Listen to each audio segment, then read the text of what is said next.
అందరికి నమస్కారం.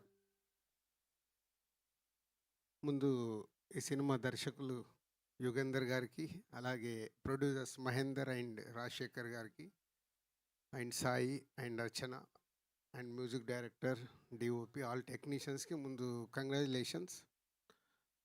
క్రిస్మస్కు 5 సినిమాలు రిలీజ్ అయితే 5 సినిమాల్లో సక్సెస్గా నిలబడడం అంత ఈజీ కాదు.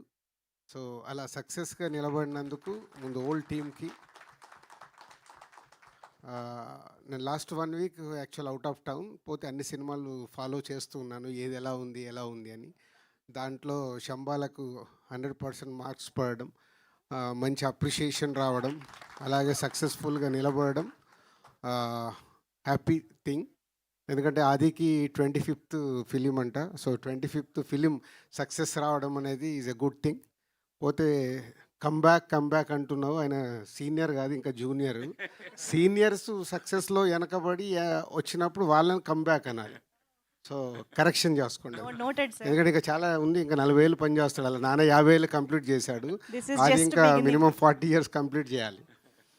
సో బొమ్మరిల్లు సినిమా తీసినప్పుడు ఇప్పటికీ నాకు రవి విజిల్ కొడుతున్నాడు.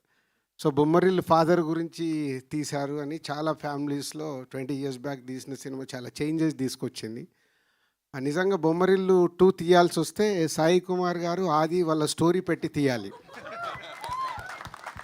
అంటే ఒక కొడుకు గురించి, కొడుకు సక్సెస్ గురించి ఒక తండ్రి పడే తపన అది మామూలుది కాదు.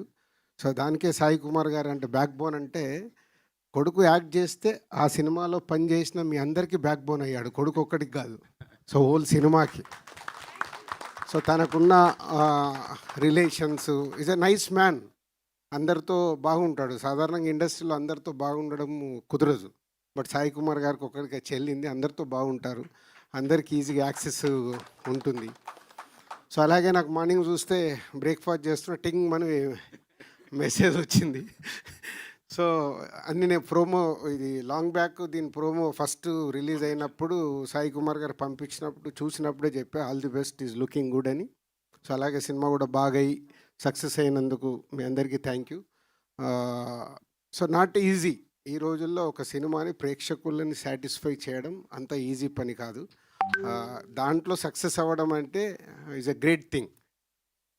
సో మీరు తీసిన కాంటెంటు అది ఆదికి కానీ మీ టెక్నీషియన్స్, ఆర్టిస్టులు అందరికీ ఉపయోగపడే సినిమా. ఎందుకంటే ఇక్కడ షీల్డ్ ఫంక్షన్ అనగానే చూస్తేనే తెలుస్తుంది, మొత్తం ఫోటో దిగుతుంటే అందరూ వచ్చి నిలబడిపోయారు. అంటే ఎంతోమంది ఆర్టిస్ట్ టెక్నీషియన్స్కి ఈ షీల్డ్ అనేది మీ సక్సెస్కు గుర్తు, లైఫ్ లాంగ్. నాకు ఇప్పటికీ దిల్ షీల్డ్ నా ఇంట్లో అలాగే పెట్టుకున్నాను. అంటే ఎన్నైనా రావచ్చు, సక్సెస్లు వస్తూ ఉంటాయి, బట్ ఆ మొదటి అందిన సక్సెస్ అది మామూలుది కాదు. అది ఎప్పుడు చూస్తుంటే ఒక సాటిస్ఫాక్షన్. నేను ప్రసాద్ ప్రివ్యూ థియేటర్కి వచ్చినప్పుడల్లా టైం ఉంటే అక్కడ ఉండే నా షీల్డ్స్ అన్నీ చూసుకుంటాను. అంటే ఒకసారి మెమోరీస్, ఆ షీల్డ్స్తో దొరికే మెమోరీస్ అవి లైఫ్లో రేపటిది మర్చిపోతూ ఉంటాము, కానీ షీల్డ్ మన కళ్ళ ముందు ఉంటే ఆ సినిమా ఎప్పుడు మనకు గుర్తుంటుంది. అదే ఈ shield function. So congratulations and all the best. Thank you so much sir, thank you very much. I think ఆది గారు మీరు కూడా ఒక 2 మాటలు ప్లీజ్. యా, అందరికి నమస్కారం అండి. సో ముందుగా happy new year. And Dil Raju గారికి చాలా థ్యాంక్స్, ఆయన రావడం అండ్ బ్లెస్ చేయడం చాలా హ్యాపీగా ఉంది. టీం అంతా కూడా చాలా హ్యాపీ, అర్థమైపోతుంది. So thank you sir, thank you so much for coming. And thanks అండి.